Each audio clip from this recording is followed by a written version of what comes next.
Bien, empezamos entonces, jovencitos y señoritas.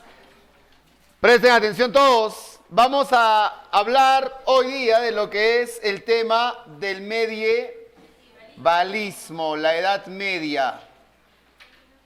Cuando nosotros hablamos del medievalismo, prácticamente nos referimos a un movimiento literario que va a ir desde el siglo V hasta el siglo XV. ¿Cuántos años de duración va a tener este movimiento literario?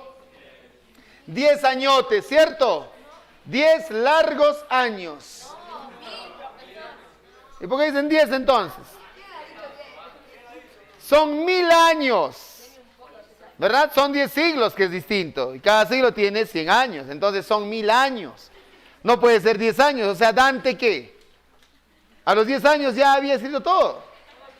Entonces son 1000 años que va a durar este movimiento literario. Ahora, este medievalismo, jovencitos y señoritas, surge en oposición al movimiento literario anterior. Es decir, surge en oposición al llamado clasicismo.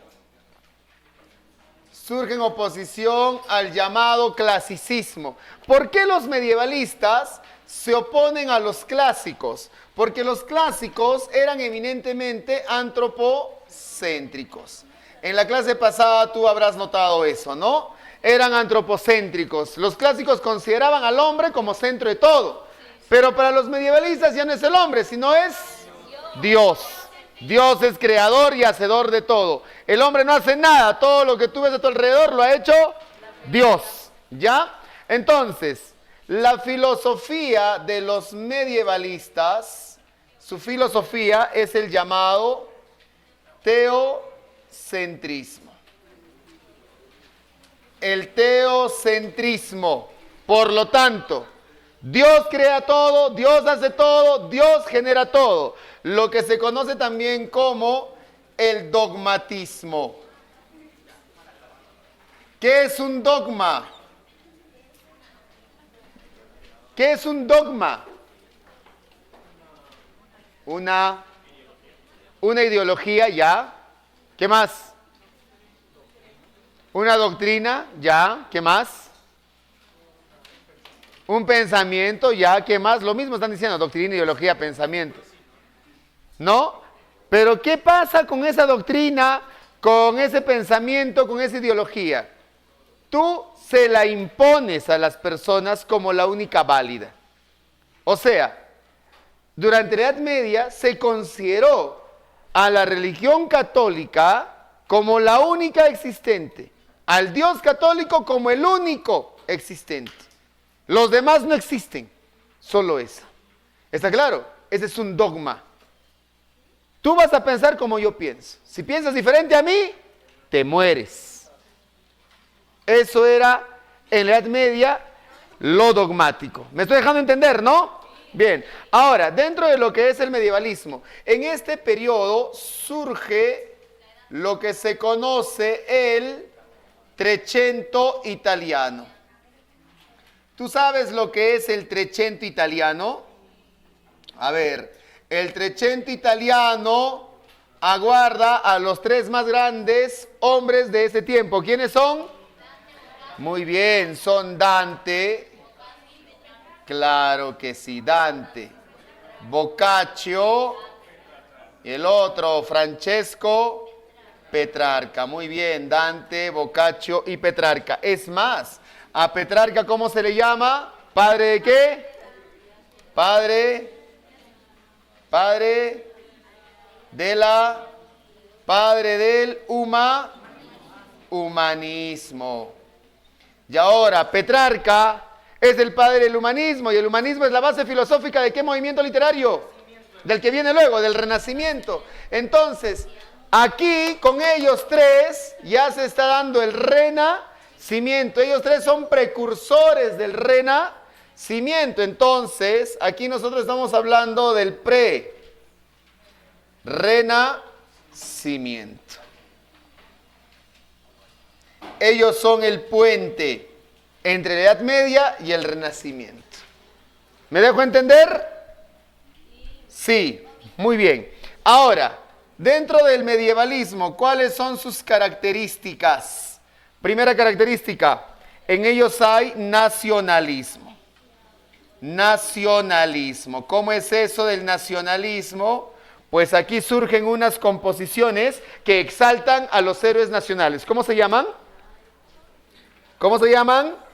Composiciones épicas que exaltan a los héroes de la Edad Media. ¿Sabes? ¿Cómo?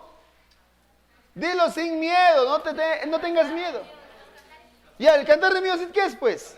Claro, entonces, aquí surgen los cantares de gesta. No tengas miedo de hablar. No te debe dar miedo. Yo doy miedo, por eso no hablan. Pero que eso no te limite, pues. Es que mientras tú respondes, y así sea equivocadamente, se corrige, pues. Ahora, si te quedas callado, pues no hay manera de corregir. Hay que equivocarse siempre, así que todo surge en base a los errores, ¿no? Eso tienes que saber tú. Los cantares de gesta, nacionalismo. Aquí también hay algo. El tema gira en torno a quién. El tema gira en torno a quién. Ahí está la filosofía. El tema gira en torno a Dios. Si te está diciendo teocentrismo, todo va a ser Dios. Por eso decían los medievalistas, la vida solo es un tránsito. No te olvides de eso. La vida solo es un tránsito. La verdadera vida está con Dios en la muerte. Cuando tú mueres, si has amado a Dios, alcanzas la vida eterna. Y si no, te irás ya pues a algún lugar de castigo, ¿no? Entonces, si tú estás sufriendo injusticias en estos tiempos, aguántate. Solamente es un tránsito. Si sufres hambre, miseria, pobreza, aguántate. Solamente es un tránsito. Si alguien te está causando a ti dolor, tristeza, pena, aguántate, solo es un tránsito. Cuando mueras, que va a ser la vida eterna, Dios te va a dar justicia. Dios te va a dar sus riquezas, sus bienes, el reino de los cielos. Dios te va a dar felicidad plena. Eso decían ellos. La vida solo es un tránsito. La verdadera felicidad, las verdaderas riquezas, la plenitud, estaba en la muerte con Dios. Y si te has aguantado tanto y no hay nada en la muerte, ahí está la duda, ¿no? Mejor en la vida, ¿por qué no buscas, según lo que yo creo, ¿no? La justicia, en la vida busca al menos vivir en calma, honesta y honradamente. ¿Por qué no buscas en la vida la alegría, la felicidad de vivir? Cosa que si mueres, has vivido bien como un hombre, ¿no? Y pues, si existe un Dios, te recibirá con los brazos abiertos. Pues. ¿Está claro? Entonces, eso es lo que ellos consideraban, eso es lo que ellos pensaban. La vida solo es un tránsito. Entonces, todo giraba en torno a Dios. ¿Bien? Y además, durante este periodo, se da el famoso estancamiento científico. Claro, se da el estancamiento científico. El estancamiento científico, niñitos. ¿Cómo se llama ese periodo? Claro, se llama la Edad Oscura. ¿Cómo es eso de la Edad Oscura? Todos los avances científicos y tecnológicos creados durante los tiempos clásicos por griegos y latinos quedó en el olvido. Es que Dios lo hace todo. ¿Acaso lo hace el hombre? Entonces, si tú en los tiempos de la Edad Media, pues inventabas, creabas, imaginabas, si te dedicabas a la ciencia, estabas cometiendo pecado. El hombre no crea nada, el hombre no razona, el hombre no piensa, todo lo hace Dios. Y si en algún momento el hombre ha hecho algo, ha sido por iluminación divina. Y si tú hacías eso, ¿a dónde te mandaban? A la muerte. Mayormente a la hoguera, la forma de matar a las personas que eran consideradas herejes. Y te decían, ¿no? ¿Cómo quieres morir? ¿Con leña verde o leña seca? Te escogías. Mojada mejor, ¿no? ¿Seca o verde? Seca, ¿no? Claro, es que la seca prende más rápido, pues. Y te muere más rápido. En cambio, la verde tarda en prender. Y el dolor era mucho mayor. El tormento era peor. Pero no importaba lo que tú decías. Decía yo leña seca, igual me metía en leña verde, pues. Eso pasaba. Ahí los grandes pensadores y las grandes mentes de ese tiempo murieron. Giordano Bruno, por ejemplo, el primero en hablar acerca de lo que era la teoría heliocéntrica, ¿no? Que era el sol el centro de todo, no la tierra. Y prácticamente siendo cura, ¿no? Lo mandaron a la muerte. Galileo terminó siendo encarcelado hasta quedarse ciego. Copérnico igual. Entonces corrieron, pues, así como ellos, muchos intelectuales, la muerte. Ahora, ¿qué hubiera pasado si en esos 1000 años nosotros hubiéramos seguido avanzando? Estaríamos ahora en otra era, en otro tiempo, más evolucionados. Pero de los 2023 años que tú tienes al día de hoy, desde el nacimiento de Jesucristo, solamente has avanzado 1023. Los otros 1000 se quedaron en el tiempo oscuro. Eso hacen las religiones cuando tú lo llevas al fanatismo. ¿Qué hacen? Te limitan, pues. Te estancan. ¿No has notado tú que hace algún tiempo, cuando se estaban dando las campañas de vacunación contra la COVID-19, no salían un sinnúmero de personas, miembros de distintas iglesias, y decían que te van a insertar en esas vacunas un chip para que te roboticen y te dominen y te controlen, que te van a insertar unas navajas que van a cortarte las venas y vas a morir desangrado, que te vas a morir dentro de 2 años después de la vacuna? Y mucha gente no se ha vacunado por eso. Eso hacen las religiones. Solamente te estancan y te limitan. ¿Cuándo lo llevas, como te digo, al fanatismo? La religión es buena para educar, para instruir, para mejorar a las personas. Pero eso pasó en ese tiempo. Y mucha gente preocupada, no, nos van a dominar, nos van a gobernar. Pusieron una antena grande por ahí, no, que con eso nos van a controlar. Si a ti te controlan hace tanto tiempo y ni cuenta te das. Desde que tú creas una cuenta de correo electrónico, desde ahí te controlan. Ahí están todas tus informaciones, pues todos tus datos personales. ¿Por qué crees que en la red social solo te viene lo que a ti te gusta? ¿Nunca te has puesto a pensar? Solo a ti te viene lo que a ti te gusta. Y siempre te va a venir lo que a ti te gusta. Porque tú has puesto la información, pues. Entonces ahí está todo. ¿Te das cuenta? Así que no digas que te están controlando. Te controlan desde hace tantos años, desde los 11 años que tienes tu correo electrónico. Pero bueno, esos son otros asuntos. Esa es la edad oscura. ¿Está claro? Bien. Ahora, niñitos y niñitas, jovencitos y jovencitas. Durante la Edad Media aparece también una escuela poética. Esta escuela poética es la base de la Edad Media. ¿Cómo se llama? Esta escuela poética surge en Florencia en el siglo XIII. ¿Y cómo se llama? Claro, es el Dolce Stil Nuovo, ¿no? Dolce Stil Nuovo. ¿Qué es? Dulce estilo nuevo. ¿Qué tuvo por característica el Dolce Stil Nuovo? Las características son, claro, se idealiza a la mujer aquí. Entonces, ¿cómo? Primero, está la bella donna. ¿Qué es?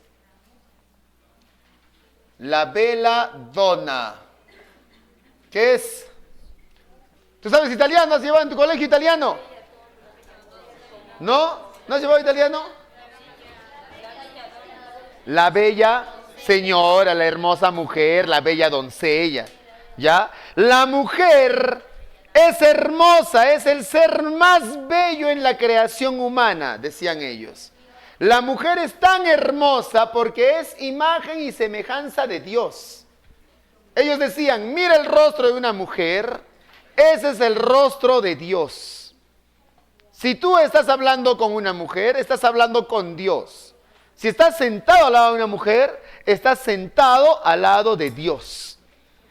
Eso es la belladona. La mujer te va a comunicar con Dios. En la Divina Comedia, ¿quién guía a Dante hasta Dios? Beatriz. Esa es la mujer, la belladona. Otra característica es la dona angelicata. La dona angelicata. ¿Qué significa? La mujer ángel, la mujer hermosa, la mujer celestial. La mujer es un ser angelical y no se le puede amar, según lo que ellos pensaban, de una manera física. A la mujer no puedes amarla así. A la mujer se le ama de una forma contemplativa, solamente viéndola, observándola, mirándola.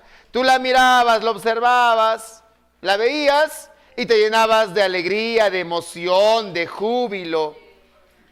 Esa era la forma de pensamiento de ellos. Dante conoció a Beatriz. Beatriz es una dona angelicata. Dante conoció a Beatriz a los 9 años. Y desde los 9 años quedó enamorado de ella.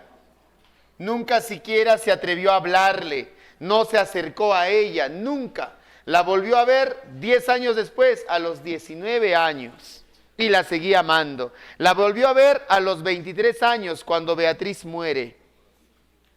Y durante todo ese tiempo que Dante sabía de la existencia de Beatriz, la amó. Ni siquiera él intentó querer a alguien más, solo la amó a ella. Y se mantuvo puro y casto para ella, inmaculado. Vio que Beatriz se casaba con otra persona, tuvo sus hijos, su familia, igual él seguía amándola. Ese es el amor cortés, el amor puro que se daba a las mujeres angelicales en ese tiempo. ¿Te das cuenta? Esa es la dona angelicata. Beatriz es una dona angelicata. Esto deberían enseñarle a los niños desde la infancia, para que los niños aprendan pues a valorar la importancia de una mujer en la sociedad, ¿no? Claro, y las mujeres también a valorarse un poquito, ¿no? Bueno, no todas, algunas. ¿Está claro lo que es el Dolce Stil Novo?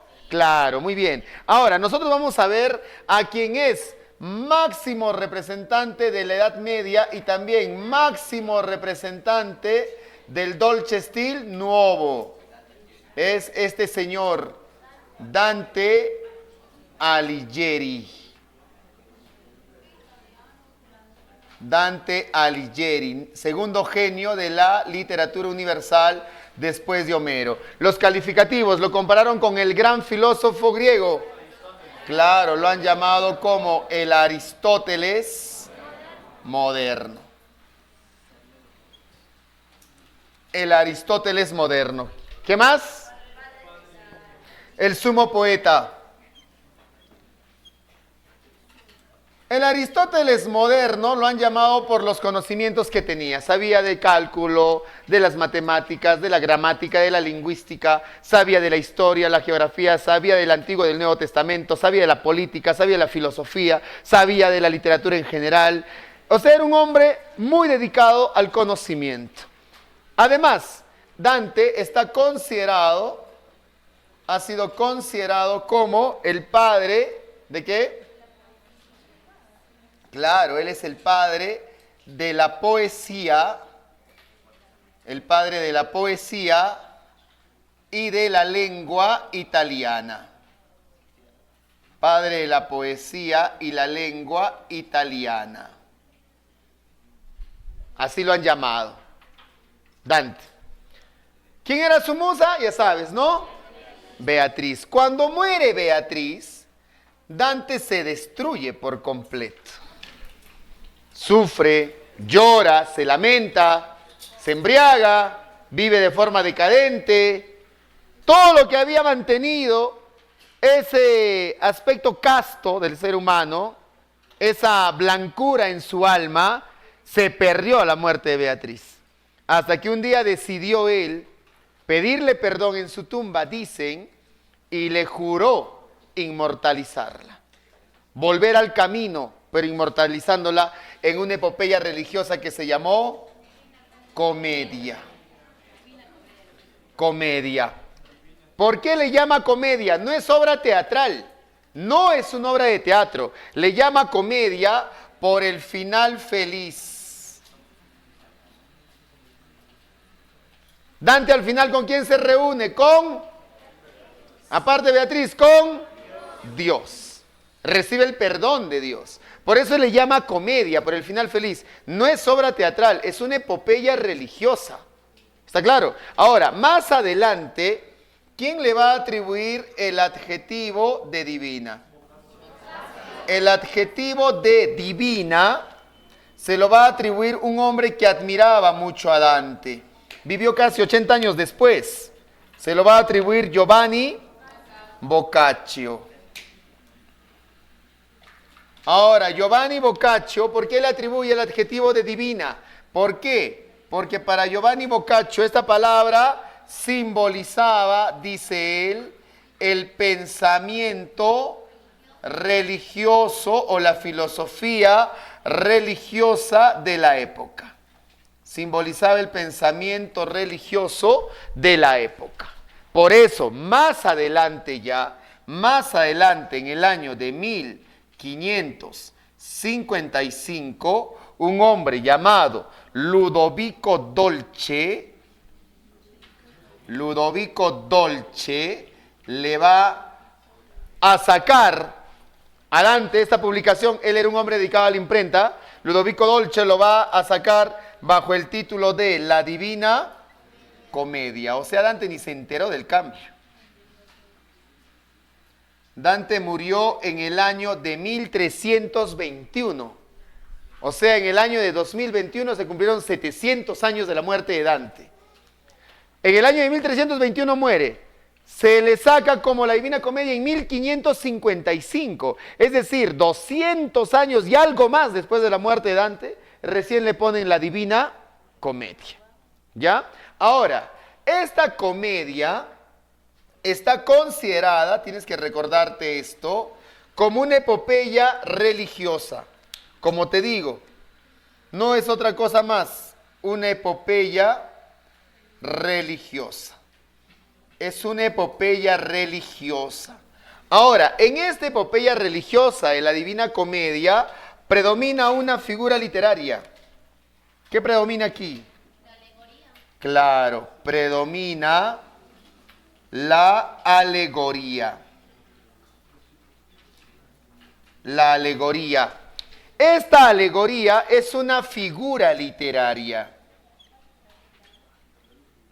Es una figura literaria. ¿Y en qué consiste esta figura literaria? Te dice que lo concreto, tú sabes lo que es concreto, ¿no? Que lo concreto es aquello que puedes ver, tocar, sentir y percibir, ¿no? Que lo concreto representa o nombra, ¿qué cosa? Lo abstracto, claro. Lo abstracto, lo que no puedes ver, tocar, ni sentir, ni percibir, pero existe en la idea. Entonces, en la Divina Comedia esto va a ser lo que constantemente vas a encontrar, la alegoría. En la Divina Comedia, por ejemplo, tú encuentras a Beatriz. Tú sabes que Beatriz es concreto porque sabes cómo es una mujer, ¿cierto?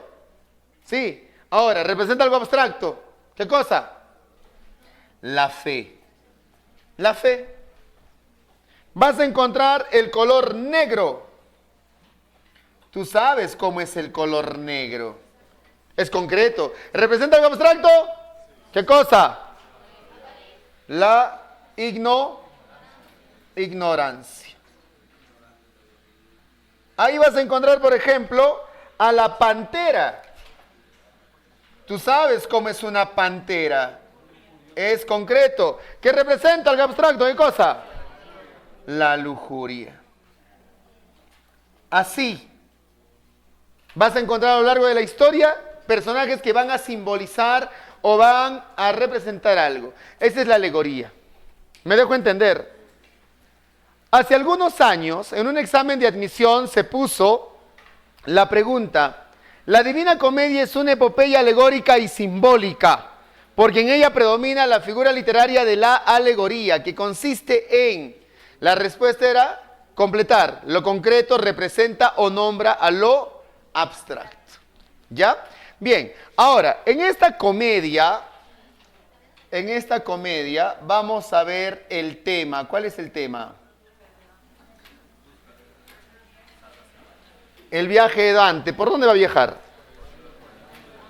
Claro, es el viaje de Dante.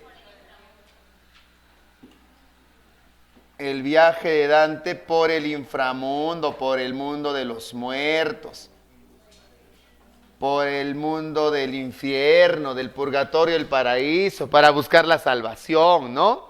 ¿En cuánto tiempo lo recorre? Lo recorre durante 7 días Dante, a la edad de los 35 años. A la edad de 35 años. Por eso dice, ¿no? A la mitad de mi vida. Entonces Dante no lo recorre al inicio de su vida, al final de su vida. Lo recorre a la mitad de su vida. A la mitad de mi vida me vi perdido en una selva oscura y solitaria. Ahora, esta Divina Comedia está compuesta ¿en qué? Está compuesta en un dialecto que se llama, ¿qué dialecto es? Claro, dialecto toscano. Es el dialecto del italiano.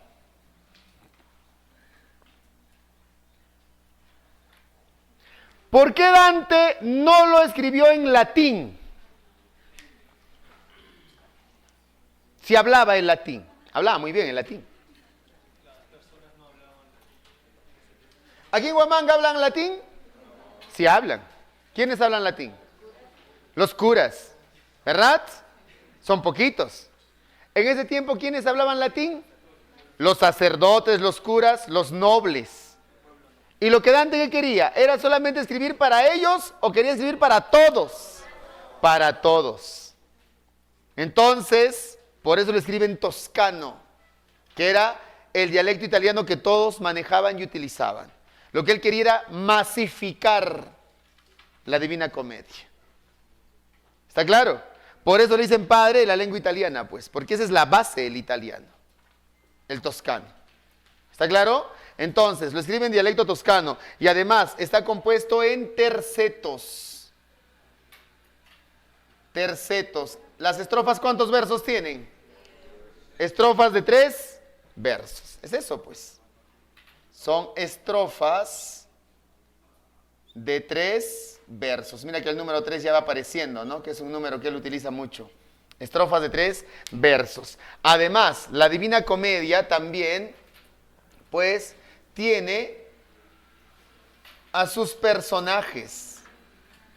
¿Quiénes son los personajes? Facilísimo, los conoces. Los 3 más importantes, Dante, Virgilio, por orden de cómo aparecen, y Beatriz. Dante, Virgilio y Beatriz. ¿Dante qué simboliza? El pecado. Dante es el hombre pecador, pues. Pero este no es el Dante poeta, niñitos. Este Dante eres tú. Es el hombre extraviado por el pecado. ¿Ya? Virgilio, ¿qué simboliza? La razón, la sabiduría. Y Beatriz, ella es la fe, la belleza. ¿Qué más? Ella es la perfección, claro. La mujer es eso. Bien, ahora, la estructura.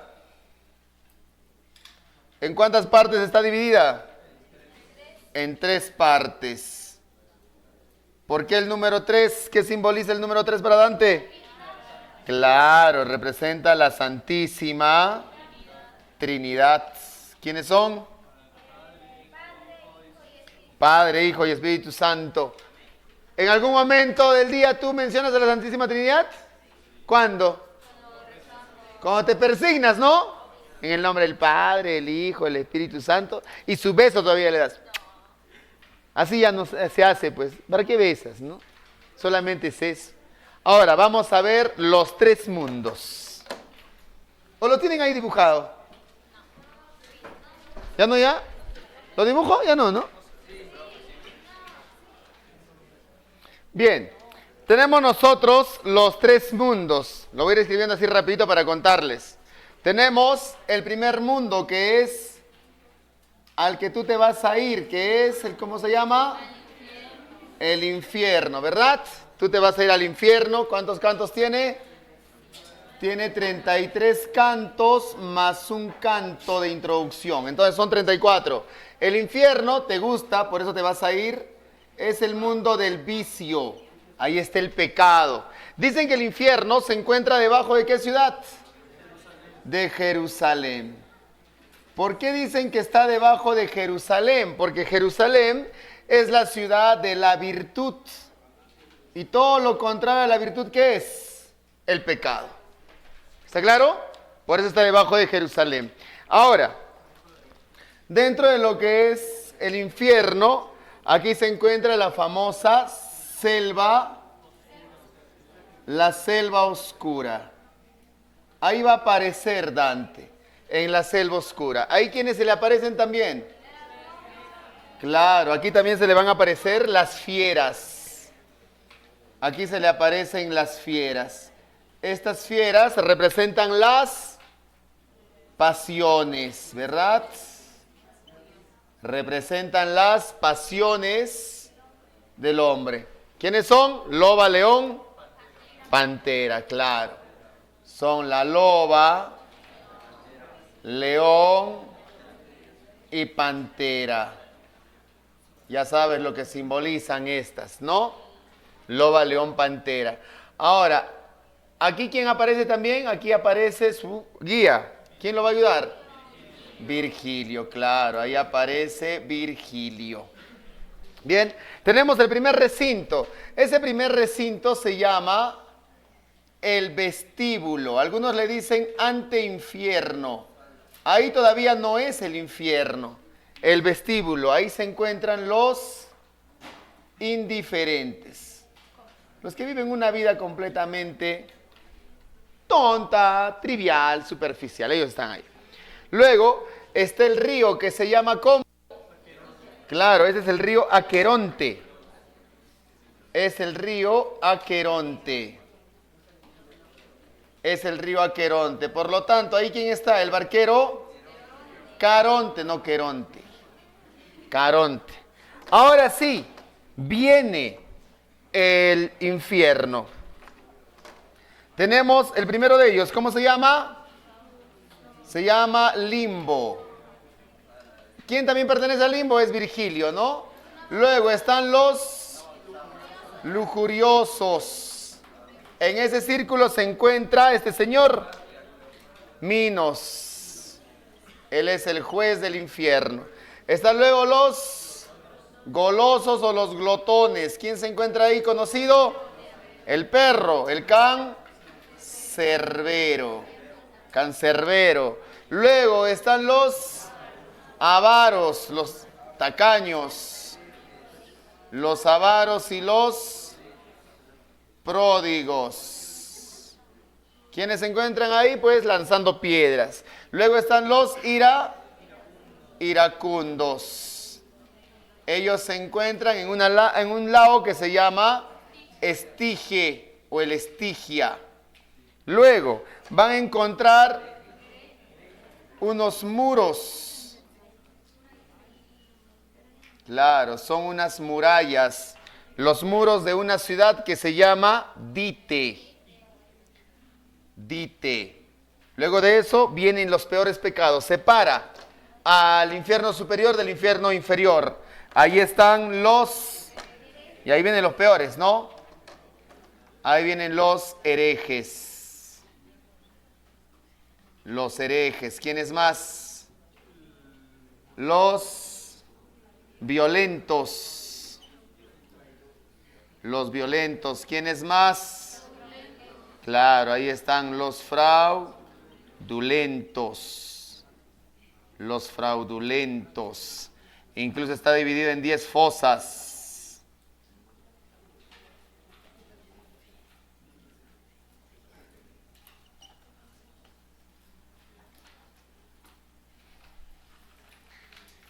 Ahora, el último de los círculos, ¿cómo se llama? Claro, ahí están los traidores. Entonces, ¿en el infierno se baja o se sube? En el infierno se baja, y a medida que se baja, ¿los pecados son más o menos graves? Más graves. Aquí en el de los traidores hay un pozo congelado. Hay un pozo de hielo. ¿Cómo se llama? Cocito. Cocito, claro, es un pozo de hielo. En ese cocito se encuentra a quien tú veneras, tu amo y señor, Lucifer, que tiene 3 rostros, el rojo, ¿qué más? El amarillo y el negro. El rojo, el amarillo y el negro. Ahora, ¿qué simboliza el rojo? Es Europa. ¿Y qué más? Es el odio. ¿El amarillo qué es? Es Asia. ¿Y qué más? Es la impotencia. ¿El negro qué es? África. Y es la ignorancia. Luego de eso van a llegar hasta una playa. Llegan a esa playa donde incluso los está esperando este señor Catón de Utica. Catón es el guardián de ese lugar. Entonces han llegado al famoso purgatorio. El purgatorio, ¿cuántos cantos tiene? Tiene 33 cantos. Es el paso del vicio a la virtud. Es el paso del vicio a la virtud. Por eso se dice purgar. Vas a purgar todos tus pecados. Ahora, aquí en el purgatorio existe el llamado anteinfierno, antepurgatorio. Es un pequeño recinto donde un ángel se aparece, y a Dante le va a grabar las 7 P's, símbolo de los 7 pecados capitales. En el purgatorio, ¿se baja o se sube? Se sube. Claro, se sube. Y a medida que se sube, ¿los pecados son más o menos graves? Menos graves. Entonces, ahí encontramos los pecados capitales. El primero, soberbia. El segundo, envidia. El tercero, la ira. El cuarto, pereza. El quinto, avaricia. El sexto, ¿cómo? La gula. Y el séptimo, lujuria. Al final se halla lo que es el paraíso terrenal. El paraíso terrenal. Ese paraíso terrenal tiene 2 ríos. Son los ríos Leteo y el otro Eunoe. ¿El Leteo qué es? Es el río del olvido, y el Eunoe es el río que vivifica. Ahora, en el paraíso terrenal también está el fin del viaje ¿de quién? Claro, es el fin del viaje. Es el fin del viaje de Virgilio. Virgilio ya no puede ir más allá. Y aquí se va a dar el encuentro ¿con quién? Beatriz. Claro, aquí se da el encuentro con Beatriz, su amada, ¿no? Beatriz. Ahora, lo que hay aquí en el purgatorio no son círculos, se llaman cornisas. Son cornisas, o si no gradas, si quieres llamarle, no son círculos. Luego viene el famoso paraíso. ¿Cuántos cantos tiene? También tiene 33 cantos. es el lugar donde están los bienaventurados, los hombres perfectos, donde ustedes ya no van a llegar, ¿no? Difícilmente. Ustedes, pues.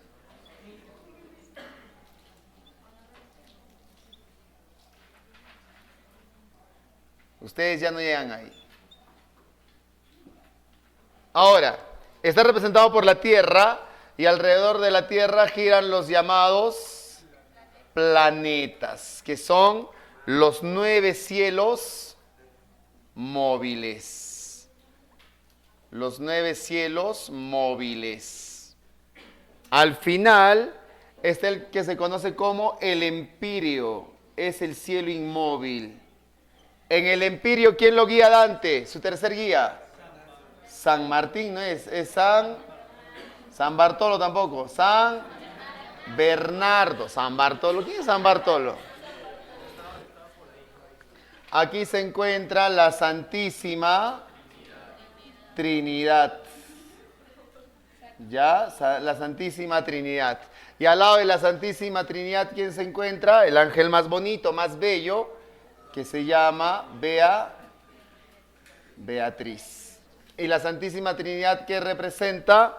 Es el poder, el amor, es el poder, el amor y la sabiduría.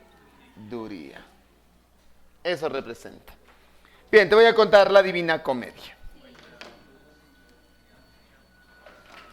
¿Hay alguna pregunta, duda o consulta hasta ahí, niñitos? ¿Todo clarito? ¿Algo para preguntar? No, empezamos.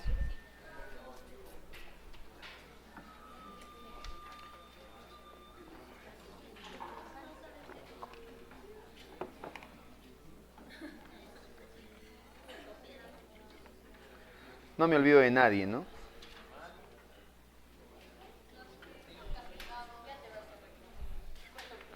Los que han sido castigados.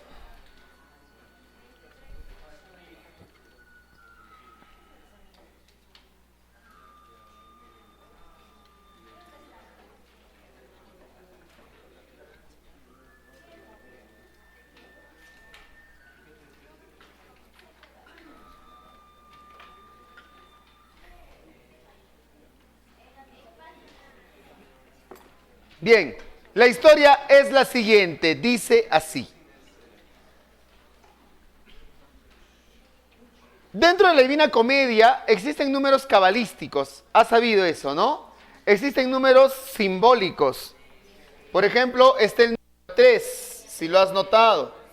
El número 7, el número 9 y el número 10. Entonces, el 3, mira, son 3 personajes, Dante, Virgilio, Beatriz, son 3 fieras, Loba, León, Pantera, son 3 cabezas de Cerbero y son 3 rostros de Lucifer, rojo, amarillo y negro. Más aún a ellos sumamos que son 3 los guías de Dante, Virgilio, Beatriz, San Bernardo. ¿Por qué? Porque el número 3 representa a la Santísima Trinidad. Luego, el número 7 también está presente. Dante todo lo recorre en 7 días. Y son 7 las gradas que tiene que subir. Porque el número 7, ¿qué representa? Los pecados capitales. Claro que sí. El número 9 también es importante. ¿Por qué? Porque es la edad en la cual conoce a Beatriz. Los dos tenían 9 años. 9 círculos en el infierno y 9 cielos en el paraíso. Entonces, ¿es la edad de quién? De Beatriz. Y el número 10 también es importante, porque representa el sistema decimal.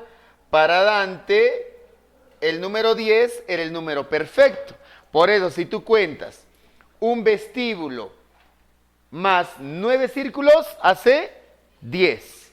Si cuentas una playa más un antepurgatorio, más 7 gradas, más un paraíso terrenal, hace 10.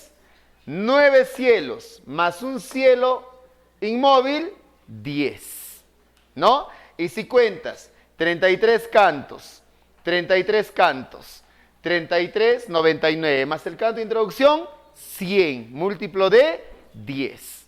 Entonces, es la simbología que hay dentro de la Divina Comedia. La historia dice así. A la mitad de mi vida, dice Dante, me hallé perdido en una gran selva oscura y solitaria. La selva oscura representaba la vida del pecado. Dante intentaba salir de esa selva a través de un pequeño camino, de un pequeño sendero. A lo lejos se veía una enorme montaña con una inmensa luz en la parte superior. Si llegaba hasta ahí, podría estar su salvación. Dante, mientras iba a través de la selva oscura, fue asediado por 3 fieras que salieron a su encuentro: el león, la loba y la pantera. Estas 3 fieras representaban las pasiones humanas, los pecados que los hombres cometemos a diario. El león, la soberbia. Siempre nos sentimos mejores que los demás. Siempre creemos que nosotros podemos ser mejores que el otro. La loba, la avaricia. ¿Cuántas veces no deseamos tener bienes, riquezas? Y la pantera, la lujuria. Siempre estás deseando carnalmente a tu prójimo. Quieres poseerlo, quieres tenerlo. A quien tienes a tu lado lo quieres tener en ese instante. Cuando parecía que las 3 fieras le iban a causar daño, Dante empezó a clamar ayuda. Salió entonces a su encuentro un hombre que con un grito ahuyentó a las 3 fieras. Dante vio al hombre y le dijo: ¿quién eres? El hombre dijo: soy aquel poeta que le cantó a Eneas, el héroe que escapó de Troya.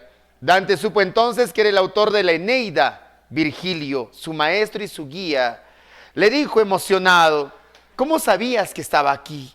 Le dijo Virgilio: pues una mujer hermosa y bella me llevó hasta el lugar donde yo me encontraba. Pues ella respondía el nombre de Beatriz. Me dijo con lágrimas en los ojos que sea quien te guíe a través de estos mundos. Dante se quedó sorprendido y muy emocionado porque su amada se había preocupado por él. En ese momento es que Virgilio dijo otra vez: debes de ser fuerte. Me vas a seguir por mundos que te van a causar dolor y tristeza. Dante se tomó del brazo de Virgilio y empezó a seguirlo. Así llegaron hasta el primer lugar, el vestíbulo. Era un lugar donde habían paredes enormes, donde estaban los hombres y las mujeres amontonados unos sobre otros, desnudos. Estaban siendo comidos, devorados por larvas, por gusanos, por escarabajos. Lo que tenían ahí era carne viva, podrida, maloliente, y se entremezclaba con el olor azufrado del infierno. Sus gritos, sus lamentos eran ensordecedores. Le dijo entonces Dante: Virgilio, ¿qué lugar es este? Virgilio dijo: se llama el vestíbulo de los indiferentes, los que nunca hicieron ni el bien ni el mal, los que nunca fueron capaces de darle sentido a su existencia, los que vivieron en la superficialidad, en la tontería, en la mediocridad. Estos no tienen siquiera la posibilidad de llegar al infierno. Son el desperdicio de la humanidad, son el desecho del hombre. Dante tuvo pena por esos hombres. Había de esos hombres. Siguieron el camino y llegaron hasta las orillas de un río. Se llamaba el río Aqueronte. Era un río infernal que llevaba en sus aguas a todos los condenados al infierno. Ahí se encontraba el barquero Caronte. Subieron, le pagaron la moneda, pero cuando Dante estaba sobre la barca, esta empezaba a moverse y Caronte protestó y dijo: Virgilio, el hombre que te acompaña no puede viajar, está vivo. Virgilio dijo: Caronte, tú eres un condenado como todos nosotros. Lo ha dispuesto la divinidad, así que deja de andar diciendo que no. Caronte, avergonzado, agachó su rostro cadavérico, mortuorio, sujetó los remos con sus manos esqueléticas y empezó a llevarlos hasta la otra orilla. Cuando bajaron de la barca de Caronte, quedaron parados frente a unos enormes muros donde había una enorme puerta en cuya parte superior había una inscripción que decía: por mí se va a la ciudad del dolor, por mí se va al eterno sufrimiento. Todo aquel que se atreve a entrar debe dejar atrás la esperanza. Sabía Dante que si cruzaba esas puertas ya no había regreso. Así que se sujetó del brazo de Virgilio y siguió el camino. Así terminaron llegando al primer círculo del infierno. A ver si llegan ustedes a pasar todo el infierno. Llegaron al famoso limbo, el lugar de los no bautizados. Fueron recibidos por Homero, el poeta griego. Movía una espada de un lugar a otro en señal de bienvenida. Pero no solamente estaba Homero, estaba también Aristóteles, Sócrates, Platón, Lucano, Horacio, todos los grandes pensadores de la antigüedad. Dante dijo, ¿por qué ellos, Virgilio? Si han sido almas bondadosas en vida, ¿por qué están aquí? Virgilio dijo, es que ellos vivieron en tiempos antiguos a la religión cristiana, en tiempos donde no se conocía el catolicismo. Por eso ellos no se sometieron nunca al bautizo. Por eso el castigo de ellos es espiritual. No pueden ascender al paraíso, no pueden ver a Dios. Yo también pertenezco a este lugar. Dante sintió algo de pena, pero le calmaba el saber que nada ni nadie les causaba daño. Siguieron el camino y llegaron hasta el segundo círculo del infierno, donde estaban los lujuriosos, los que se habían dejado llevar por los deseos carnales, por las infidelidades. Todos estos lujuriosos estaban siendo arrastrados por un enorme torbellino que los estrellaba contra abismos, contra rocas, contra peñascos. De en medio de los lujuriosos, de en medio de ese gran torbellino se escuchaban gritos, lamentos, alaridos, súplicas. Dante pudo ver a algunos de los mayores infieles de la historia. Estaba Paris y Helena, estaba Aquiles y Briseida, Marco Antonio y Cleopatra. Por lo que le llamó la atención a Dante, lo que más lo impresionó fue ver que en ese segundo círculo se encontraba Minos, el juez del infierno. Un enorme demonio con una inmensa cornamenta, rostro terrorífico, fauces grandes que iban babeando, una gran cola que se movía por todo ese lugar. Lo que hacía Minos era recibir a los condenados al infierno, les tomaba el alma, lo pesaba y de acuerdo al peso del alma era la gravedad, los envolvía con su enorme cola y de acuerdo a las vueltas que daba la cola era el círculo al cual te ibas a ir si es que llegabas delante de él. Si la cola daba 5 vueltas, se iban al quinto círculo. Si la cola daba 8 vueltas, se iban al octavo círculo. Una vez que los había envuelto, tiraba fuertemente de su cola y los enviaba a los lugares a los cuales correspondían. Quedó sorprendido Dante de ver a ese juez completamente terrorífico. Siguieron andando hasta que llegaron al tercer círculo del infierno, donde estaban los golosos, los que siempre quieren comer y beber de más, los insaciables. Todos estos golosos estaban corriendo desnudos de un lugar a otro. Es que tras de ellos iba un enorme perro llamado Cerbero. Tenía 3 enormes cabezas, en cada una de sus cabezas enormes fauces, la panza bien hinchada. Una vez que los alcanzaba, los devoraba, los despedazaba, los hacía añicos. El cuerpo de los golosos otra vez se recomponía, otra vez a escapar, otra vez el perro a devorarlos, otra vez a recomponerse, así eternamente. Siguieron avanzando hasta que llegaron al cuarto círculo del infierno, donde estaban los avaros y los pródigos. Los avaros, los tacaños, los miserables, los que no compartían nada. Y los pródigos, los despilfarradores, los malgastadores. Avaros y pródigos estaban puestos unos frente a otros. Tenían que empujar enormes piedras con el pecho. De tanto empujar las piedras, tenían una enorme herida ahí. Una herida abierta, era carne viva, una herida podrida. Y sobre esas heridas empujaban piedras filosas, puntiagudas, incandescentes. Así que el dolor era insoportable. Empujaban las piedras unos frente a otros hasta chocarse. Las piedras se destruían. Blasfemaban, se insultaban, maldecían, volvían a separarse, tomaban otras piedras y otra vez a seguirlas empujando. Dante y Virgilio siguieron el camino y llegaron hasta el quinto círculo del infierno, donde estaban los iracundos, los que se dejaron llevar por la ira, por la cólera, por la rabia. Todos estos iracundos estaban ellos sumergidos en una gran laguna que se llamaba Estigia. Era un lugar donde no había agua, sino roca fundida, barro que hervía. La Estigia Era un lugar donde todos estos tenían que estar ahí, y no solamente soportando el fuego, sino que entre ellos se comían, se arrancaban pieles y carnes, se devoraban unos a los otros. Cuando iban a través del Estige a las orillas, uno de estos condenados quiso tomar a Dante y llevárselo. Pero Dante lo empujó y le dijo, vete. En ese instante, los demás condenados tomaron a este que intentó llevarse a Dante y lo sumergieron y se lo iban devorando. Virgilio le dijo, ¿quién era? ¿Lo conociste? Dante dijo, se llamaba Felipe Argente. Él me desterró de Florencia, me sacó de mi tierra a la que nunca pude volver.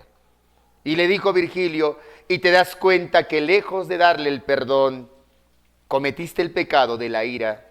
Dante agachó la cabeza muy avergonzado. Siguieron el camino y llegaron hasta las grandes paredes de una ciudad que empezaba ahí, se llamaba Dite. Había una gran puerta custodiada por demonios. Cuando Virgilio quiso cruzar con Dante, los demonios los detuvieron y dijeron, tú puedes cruzar a Virgilio, pero el que te acompaña no, porque está vivo. Se nota porque cuando camina levanta el polvo. Así que mejor dile que regrese por donde ha venido, si es que puede regresar. Dante se asustó, creyó que ya iba a quedarse ahí solo. En ese instante se apareció un ángel bello y luminoso que abrió las enormes puertas de esos muros y los demonios huyeron. El ángel dijo, es mandato divino de que este hombre haga el recorrido. Entraron a la segunda parte del infierno. ¿Se han salvado hasta ahí? ¿Se han salvado? Bien, entonces esto lo van a pasar porque esos son los peores pecados. Siguieron el camino de Dante y Virgilio y llegaron hasta el sexto círculo del infierno. Ahí se encontraban los herejes, los que siempre habían rechazado a Dios, los valores religiosos y cristianos, los que habían negado los sacramentos. Todos estos herejes estaban en un gran desierto donde las arenas eran rojas, incandescentes, habían fosas, hoyos muy profundos. Ahí dentro estaban los herejes, en esos hornos que con el fuego los quemaba, los calcinaba. Solamente se veía cómo salían a través de las fosas y de los hoyos las lenguas de fuego y se escuchaban los gritos, los lamentos, las súplicas de los herejes. Siguieron avanzando y llegaron hasta el séptimo círculo donde estaban los violentos, aquellos que siempre habían causado daño a los demás o se habían causado daños a ellos mismos. Estaban divididos en dos grupos, los asesinos y los suicidas. Los asesinos, aquellos que en algún momento habían causado daño a los demás, a sus prójimos. Estaban sumergidos en pozos de sangre que hervía. Era tanto el dolor que sentían que a veces los asesinos intentaban escapar de esos pozos, pero habían centauros, mitad hombres y mitad caballos, que con flechas les disparaban y los atravesaban. Se convertían en ceniza, otra vez se recomponían, nuevamente los tomaban y los aventaban a esos pozos. Pero lo que más pena le dio a Dante fue ver a los suicidas. Estaban al otro lado, convertidos en árboles oscuros, negros, sombríos. Le preguntó a uno de ellos, ¿por qué ustedes tienen esta forma? Le dijo este árbol, soy un suicida. Y cuando nos suicidamos, llegamos ante la presencia de Minos. Él nos envía a este lugar convertidos en semillas. Desde las raíces sentimos el fuego del infierno. Nos arde por dentro. Pero también nos causan dolor las arpías. Dante vio entre las ramas, había unas serpientes que estaban emplumadas con enormes garras, rostro de mujer y enormes fauces. Les causaban los mayores tormentos. Sufrió ahí Dante. El dolor no lo podía soportar. Llegaron así hasta las orillas de un gran abismo, profundo y muy oscuro. Dos ríos incandescentes que llevaban a los condenados del infierno caían en ese enorme abismo. Virgilio dijo, Dante, debemos subir ahora a la espalda de Gerión. Gerión, un enorme demonio, iba subiendo a través de las paredes del abismo. Tenía cuerpo de reptil, alas de murciélago y rostro de un hombre. Una vez que estuvo delante de ellos, se subieron a la espalda de Gerión. Este alzó el vuelo y los llevó a lo más profundo de ese abismo. Llegaron al 8º círculo del infierno, el de los fraudulentos. Estaba compuesto por 10 fosas. ¿Se salvaron hasta ahí? Ya de aquí no salen, creo. En el 8º círculo del infierno estaban los fraudulentos en distintos recintos. En uno de ellos, los simoníacos, curas, papas, monjas, obispos, cardenales que se habían enriquecido con la religión cristiana o aprovechando su condición les habían causado daños a aquellos que los seguían. Estaban puestos de cabeza, donde unas lenguas de fuego les calcinaban el rostro. En otro lugar se encontraban los ladrones, los que habían tomado lo que no les pertenecía. Estos estaban en una habitación amontonados, donde unos demonios los cortaban en muchos pedazos, les causaban las mayores heridas. En otro lugar se encontraban los aduladores, los lisonjeros, los que siempre habían buscado favores, todos estos que siempre querían quedar bien ante los demás. Estaban siendo bañados, embarrados con excrementos. En otro recinto estaban los hipócritas, los que siempre hablaban mal de las personas a las espaldas de ellos. Todos estos estaban enviados a unos pozos de plomo que hervía. En otro lugar se encontraban los hechiceros, los que habían querido ver el futuro. Ahora vagaban con la cabeza al revés viendo el pasado. Ahí se encontraba Tiresias, el adivino ciego de la Odisea. En otro lugar se encontraban los seductores, los que habían engañado a las personas en los amores y en los sentimientos. Estos seductores estaban amontonados ahí contra un muro, donde unos demonios los iban azotando con unos látigos incandescentes que tenían púas, que al momento de jalarle, les arrancaban las pieles y las carnes. En otro lugar se encontraban los astutos, los que con sus engaños habían causado la destrucción de ciudades y la muerte de personas. Ahí se encontraba Odiseo, el rey de Ítaca, envuelto en unas lenguas de fuego, porque él destruyó la ciudad de Troya. En otro lugar se encontraban los políticos, los violadores, estaban los corruptos. Todos ellos estaban siendo quemados por unas enormes llamaradas que les causaban las peores heridas, los peores tormentos. ¿Salieron de ahí? Salieron. Ustedes son almas puras. Ustedes sudan agua bendita. Algunos ya se quedaron solamente en el vestíbulo, ¿no? Otros en el río. No había con qué pagar al barquero. Luego de haber hecho el recorrido, llegaron hasta un lugar completamente oscuro y muy frío. Virgilio le dijo a Dante: aquí tienes que ver al amo y señor del infierno. Si aquí no hay luz y no hay calor, es porque no hay presencia de Dios. Dios sufre hasta el 8º círculo por sus hijos que tienen que soportar esos tormentos. A Él también le duele. Pero aquí ya no. Aquí solamente mora el señor de las tinieblas, Lucifer. Era un enorme pozo de hielo, se llamaba Cosito. Y estaban los traidores a la patria, al amor, a la religión, a la amistad, a ellos mismos. Todos estos traidores estaban sumergidos hasta el cuello, hasta la garganta. Dante y Virgilio caminaban a través de las cabezas de ellos y estos traidores blasfemaban, insultaban, maldecían. De sus bocas salían las peores palabras, las vulgaridades, lo más soez, lo más sucio. En medio de todo eso estaba sumergido hasta la cintura Lucifer. Tenía cuerpo de hombre, repleto de vellosidades, 3 pares de alas de murciélago que se andaban moviendo, una enorme cabeza con una gran cornamenta y 3 rostros, el rojo, el amarillo y el negro. En cada uno de sus rostros iba devorando a los 3 más grandes traidores de la historia. En el rojo devoraba a Judas Iscariote, aquel que traicionó a Jesucristo. En el amarillo a Casio y en el negro a Bruto, los que traicionaron al emperador Julio César. Los despedazaba con sus enormes fauces, con sus garras les arrancaba todo lo que podía, con sus lágrimas incandescentes que salían de sus ojos los bañaba y los quemaba. Los gritos gritos y los lamentos de ellos eran ensordecedores, no permitían siquiera poder escucharse unos a los otros. Ahí es donde Dante le dijo a Virgilio, sácame de este lugar.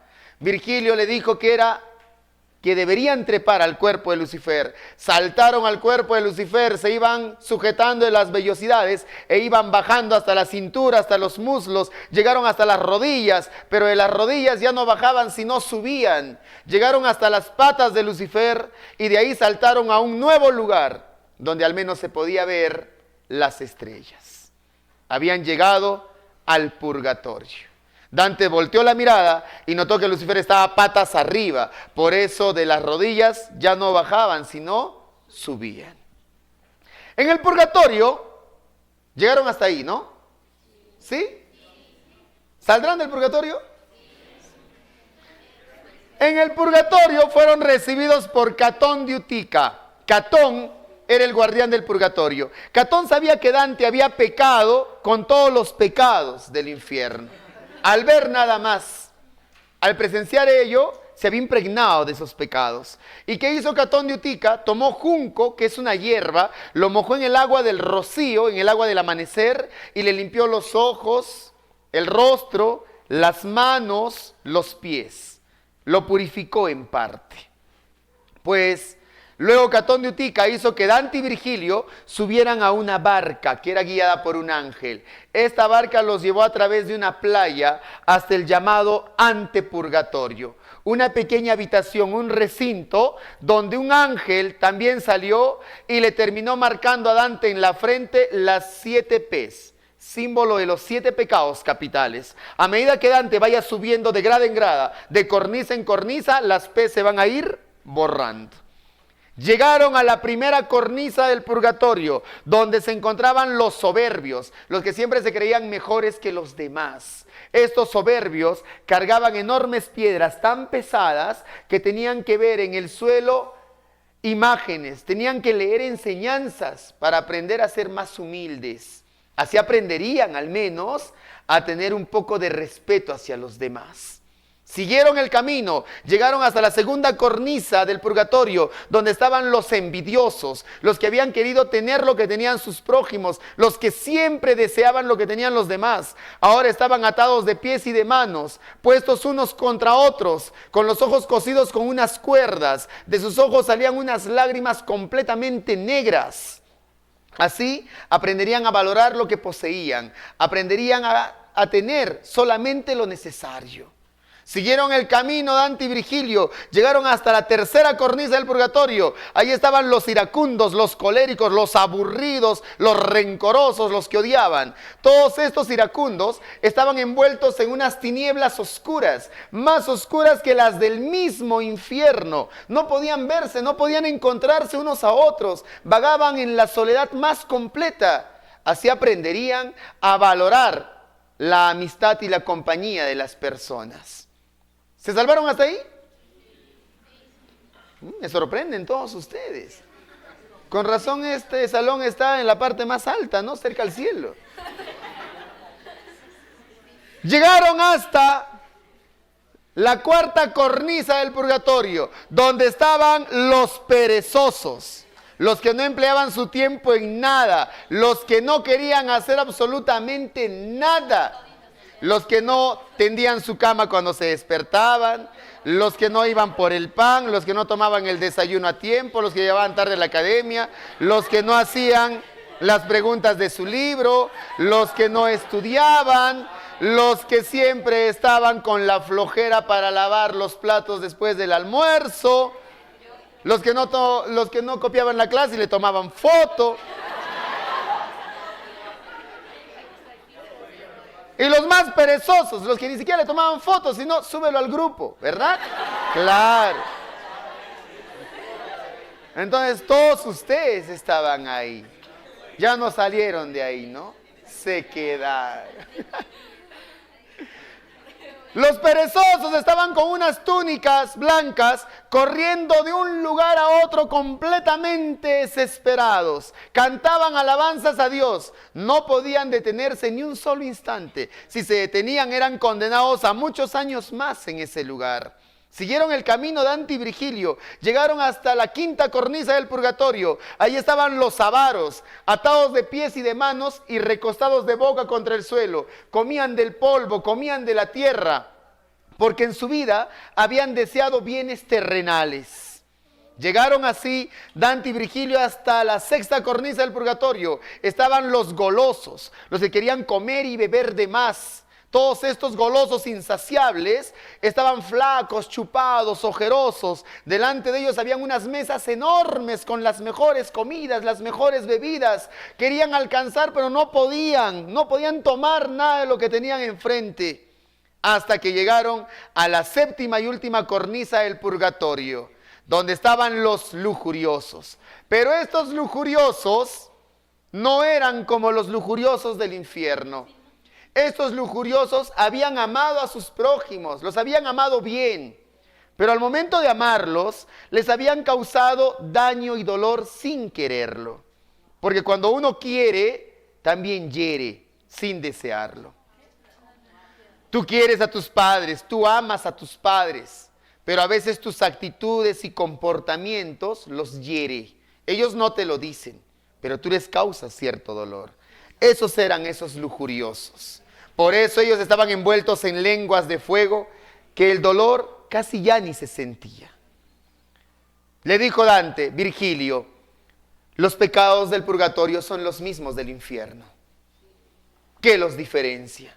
Virgilio dijo, los que están en el purgatorio son aquellos que antes de morir se arrepintieron y pidieron perdón por los pecados. Ellos pasan un tiempo aquí, pagan sus culpas y se van al paraíso. Los que están en el infierno ya no. Ellos son para siempre. Así que antes de morir, arrepiéntete.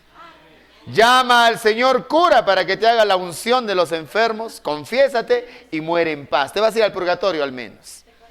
Pero normalmente nosotros cuando nos morimos no tenemos tiempo ni para eso. Nos morimos de un momento a otro, así que ya saben a dónde se van a ir. Así que mejor hay que llevar la vida todos los días de la manera más plena. Hay que estar bien con todos, tratando de no hacer daño a nadie. Llegaron hasta un lugar donde había un campo reverdecido, flores, árboles hermosos, frondosos y 2 ríos de aguas cristalinas. Virgilio dijo, es el paraíso terrenal. Después de aquí viene el paraíso celestial. Yo ya no puedo acompañarte más. A mí no se me permite entrar ahí. Es que no estoy bautizado. Se despidió Virgilio y regresó al lugar al cual correspondía, que era el limbo. Dante quedó solo.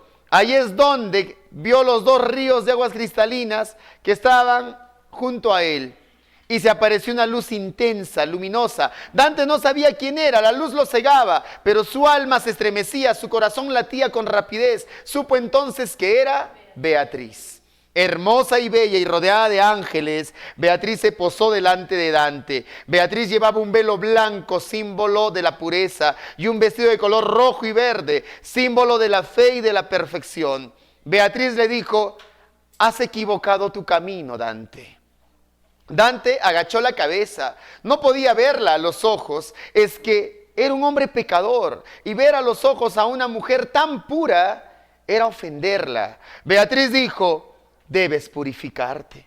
Dante se bañó en las aguas de los 2 ríos. El primer río es el Leteo, el río del olvido. Dicen que antes en la antigua Grecia ese río existía.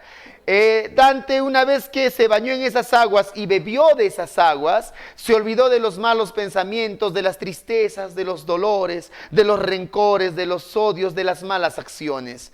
Luego fue llevado a las aguas del otro río, el Eunoe, el río que vivifica. Cuando se bañó y bebió de ellas, Dante recordó sus buenas acciones, sus buenos pensamientos, las virtudes. Ahora que se había purificado en los 2 ríos, fue tomado de la mano por Beatriz, que en un rayo luminoso lo llevó hacia el paraíso.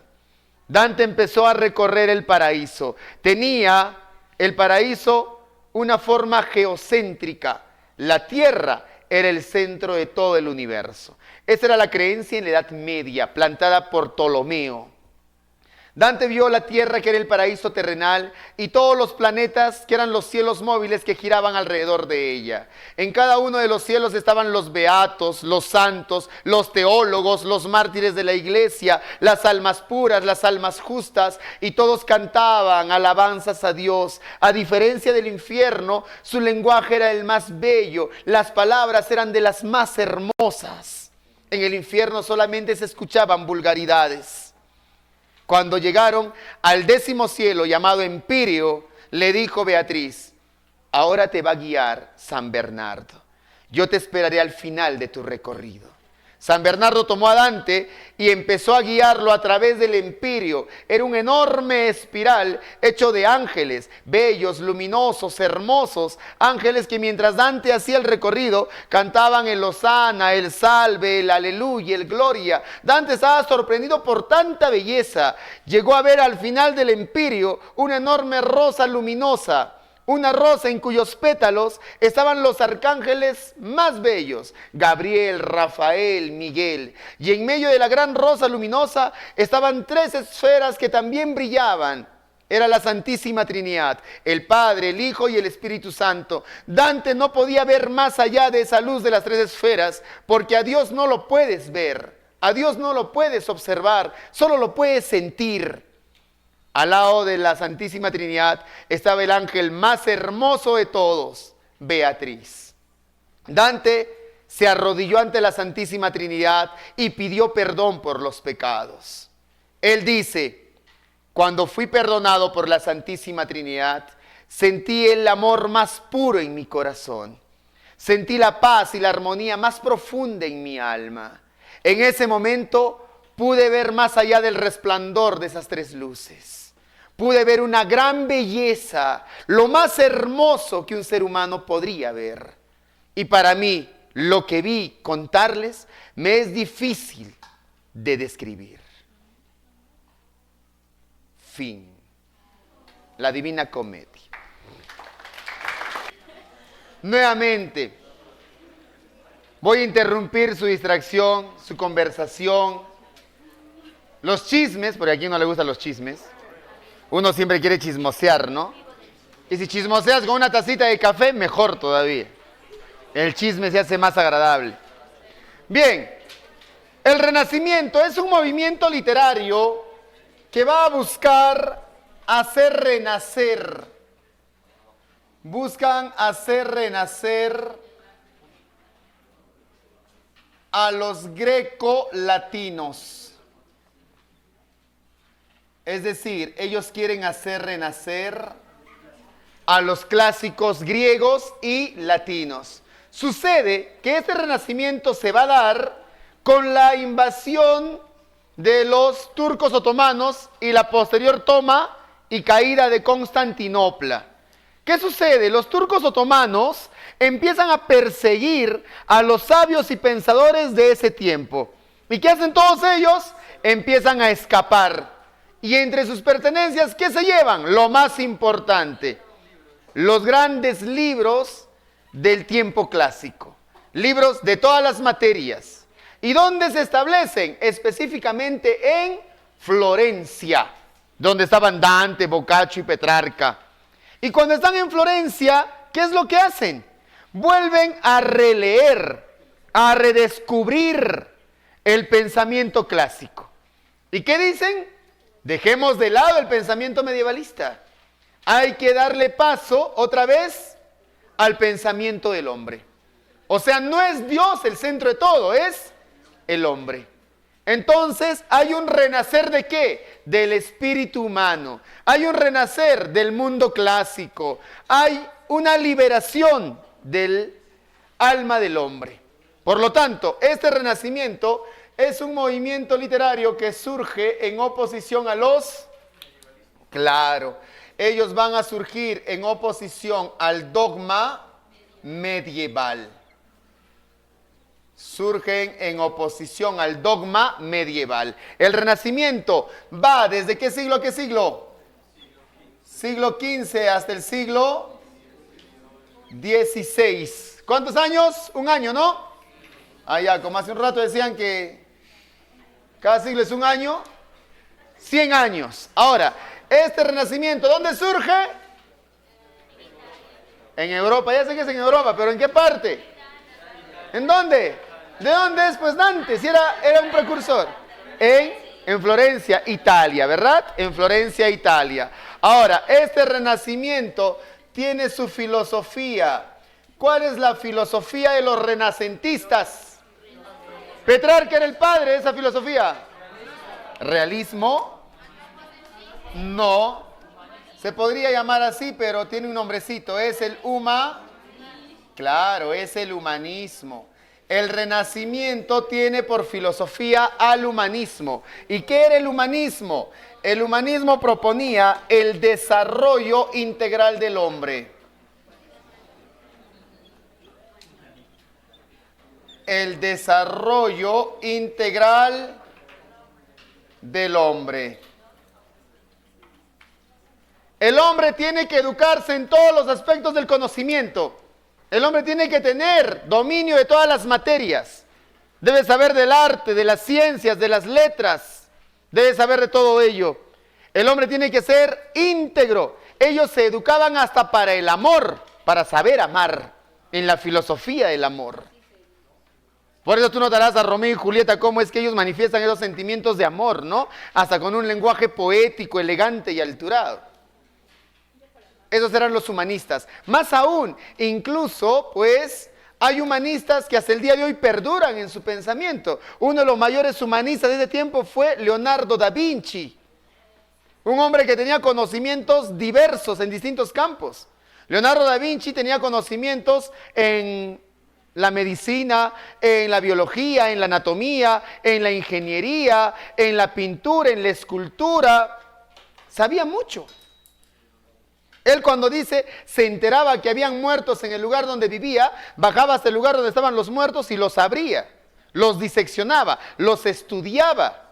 Por eso es que todos los personajes de Leonardo en sus pinturas y esculturas son muy perfectos, anatómicamente perfectos, si conocía el cuerpo humano. ¿Te das cuenta? Y así como Leonardo, están pues Rafael Sanzio, Miguel Ángel Buonarroti, Leonardo, los 4 genios del Renacimiento. Por eso las tortugas ninjas se llaman así, ¿no? Leonardo, Rafael, Donatello y Miguel Ángel.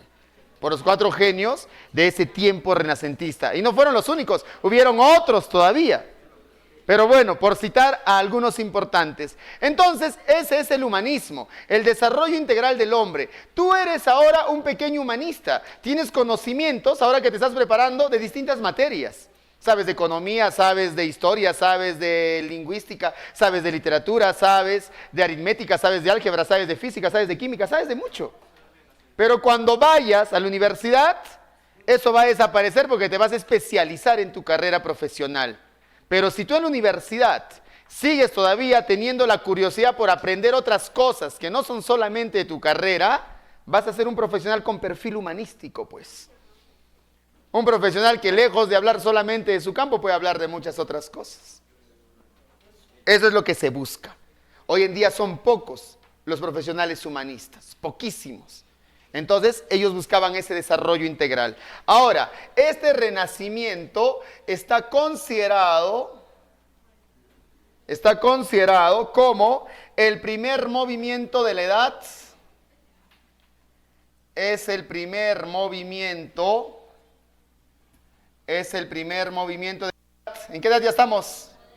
Claro, es el primer movimiento de la edad moderna. Muy bien, primer movimiento de la edad moderna. Por eso le han llamado a este renacimiento el germen de las literaturas modernas.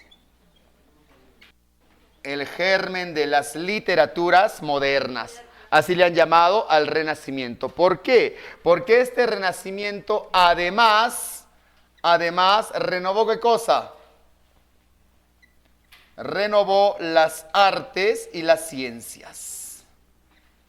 Renovó las artes y las ciencias. ¿Está clarito? Las características del Renacimiento, ¿cuáles son? Son las mismas características de los clásicos. las mismas. Para ellos, ¿quién vuelve a ser el centro de todo?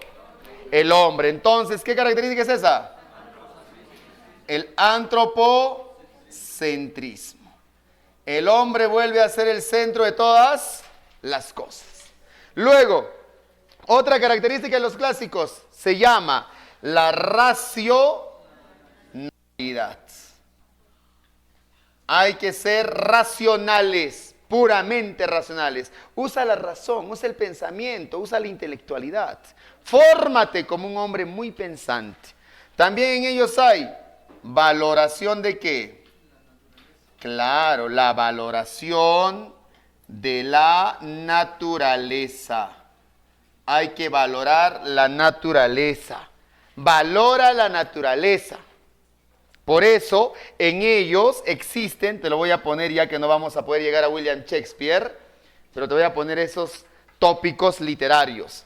Ellos tienen unos tópicos literarios para poder valorar la naturaleza. De repente los has escuchado. Uno de ellos se llama Carpe Diem. Carpe Diem. ¿Qué cosa es el Carpe Diem? Claro, es aprovecha el día. Vive el momento. Aprovecha el instante. Carpe Diem. Aprovecha el momento, vive el día como debería ser. ¿Por qué? Porque este tiempo ya no va a repetirse jamás. Este instante ya no va a volver nunca más. O sea, si ahora tienes que estar sentado y aprender, aprende. Porque esta clase no se vuelve a repetir jamás. Eso es lo que te dice el Carpe Diem. Si vas a decirle a alguien que vas a quererla, que vas a amarlo, díselo. Quizás no hay oportunidad de volvérselo a decir. Lo que te dicen siempre, pues, en casa. Si vas a decirle a tu papá te quiero, díselo. Si vas a decirle a tu mamá te amo, díselo. ¿Quién sabe que después de que regreses ya no los vuelves a encontrar? Ese es el Carpe Diem. Si vas a decirle a alguien te quiero, te necesito, perdóname, lo siento, díselo. Quizá no hay otra oportunidad más. Ese es el Carpe Diem, vive el momento. ¿Te das cuenta? ¿Ya? Otra, por ejemplo, en ellos está el tempus fugit. El tempus fugit, ¿qué es? El tiempo es fugaz. El tiempo es fugaz. Es algo que se parece al Carpe Diem. El tiempo pasa, el tiempo no se detiene. Y el tiempo, si no lo aprovechas, se va a encargar de arrebatarte todo. O sea, tu belleza, tu entusiasmo, tu fortaleza que tienes ahora, eso el tiempo lo va a arruinar. O sea, el tiempo se va a encargar de quitarte todo lo que posees. Así que aprovéchalo lo más que puedas. ¿Te das cuenta? Entonces ellos tenían unas formas de entender la vida. Por ejemplo, en ellos también estaba lo que es el locus amoenus. Locus amoenus. ¿Qué es? Locus viene de locación. ¿Locación qué es? Lugar, ¿no? Es el lugar amoenus, ameno, lugar agradable. El lugar agradable. Ese es el locus amoenus. ¿Cuál es el lugar agradable para vivir? Para ellos, el campo. Para ellos, estar en medio de la naturaleza era el lugar más hermoso para vivir. Porque la naturaleza enseña, la naturaleza es maestra, creadora y generadora de toda vida. Ellos te decían, aléjate de la ciudad. Nunca vivas en la ciudad. Vive en el bosque, vive en la montaña, vive en el desierto, junto al río, vive junto al mar, al lado de un lago, pero nunca vivas en la ciudad. Porque la ciudad es ruidosa, la ciudad es escandalosa, la ciudad no propone absolutamente nada. La ciudad te quita todo lo que tú podrías poseer como ser humano. Pero tú quieres la ciudad, pues tú quieres estar en la ciudad. Ya que un tiempo te quisieras ir de acá a una ciudad más grande todavía. Es que todavía eres joven, no lo entiendes. Porque cuando tú te vayas a una ciudad grande y estudies, ahí lo vas a ver bonito, es chévere, ¿no? Pero cuando empieces a trabajar, la ciudad te va a consumir todo el tiempo. Y ahí vas a buscar ese tiempo que no tienes, pues. ¿Verdad? Entonces ellos decían, aléjate de la ciudad, vive en el campo, pero nunca en la ciudad. ¿Ya? El locus amoenus. Está, por ejemplo, el otro que es el amor post-mortem. El amor después de la muerte, ¿no? Es el amor eterno. Dime, ¿el amor acaba con la muerte? No. Cuando un familiar a quien amas tanto, supongamos papá y mamá tengan que marcharse, ¿acabará el amor con su muerte? No, el amor va a seguir, el amor es eterno, el amor persiste, el amor sigue después de la muerte. A ti te van a seguir amando después de muerto, después de muerta. ¿Bien? ¿Está claro? Son uno de los cuantos tópicos literarios. Ellos tenían una forma de ver la vida, de entender la vida. ¿Te das cuenta? Y además, para acabar con esta partecita, se da en este tiempo un avance científico y geográfico. Se da un avance científico y geográfico. ¿Qué va a pasar en este periodo? ¿Qué se inventa? La pólvora. Se inventa la imprenta. Es el segundo invento más grandioso después del libro. Antes, los libros estaban en manos ¿de quién? De la nobleza o de los clérigos, en la Edad Media. Es que un libro tardaba mucho tiempo en ser reproducido. Imagínate hacer una copia de la Divina Comedia. Duraba, dice, alrededor de un año, porque las letras habían que dibujarlas. Y pues tomaban unos 4 o 5 meses. Luego se lo mandaban a otro para que haga las letras capitales, las letras iniciales de cada página, que eran con colores y bien pintados, bien dibujados. Luego de eso se le mandaba a otro para que lo pueda encuadernar y coser. Luego a otro para que le dé la tapa y también pues que pueda dibujar en la tapa lo necesario. Duraba como un año, solamente un ejemplar. Por eso los ejemplares, ¿quiénes los tenían? Los nobles y los curas, los sacerdotes, los clérigos. Por eso ellos nada más tenían el conocimiento. ¿Y cómo vivía el pueblo? En la ignorancia. Por eso los dominaban, pues los sometían, el feudal, ¿verdad? Pero ¿qué pasó con la imprenta? Se empezaron a imprimir una gran cantidad de libros de ciencias, de artes, de letras. Y como eran muchos, ya se podía llegar a muchas personas. ¿Y qué pasaba? Las personas tenían conocimientos de distintas materias. Se da el humanismo, pues, el desarrollo integral de los hombres. La imprenta, segundo invento más grandioso después del libro. Y luego, ¿cuál es el avance geográfico? ¿Qué se encuentra en 1492? Claro, se encuentra América. Un nuevo continente que tenía sus civilizaciones, que tenía sus pueblos con su filosofía, su arte, con su cosmología. Así que ellos no nos descubren, solamente nos encuentran, ¿no? Y al final, pues, eso va a generar un intercambio cultural más que nada, porque no hubo intercambio ni siquiera económico, intercambio cultural entre el nuevo y el viejo continente. Ahora, para acabar, lo demás lo dejaremos para la siguiente clase.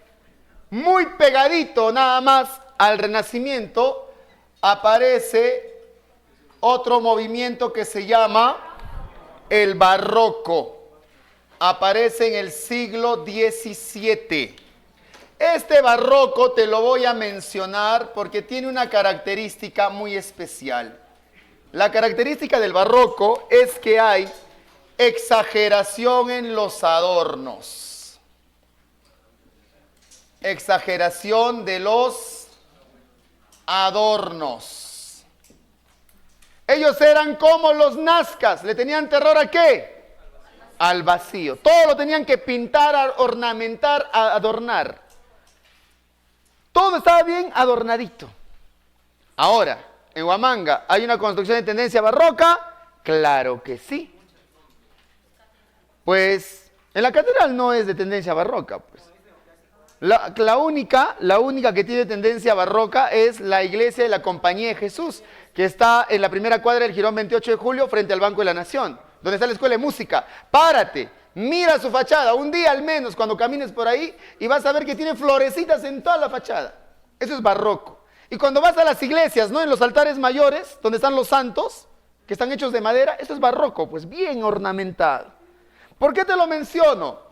Porque a quien vamos a ver nosotros, al máximo representante del Renacimiento, es un señor que tiene formación renacentista, está formado con los valores del Renacimiento y del humanismo, y su estilo de escritura es del barroco. Su lenguaje es muy adornado. ¿Quién es? Ya lo conoces, el tercer genio de la literatura universal. Y ahí lo dejamos, deja tu cuadernito nada más, con un espacio para hacer lo que viene. William Shakespeare. Muy bien, ahí nos quedaremos. Y en la siguiente clase haremos Romeo y Julieta y Nuestra Señora de París. Gracias.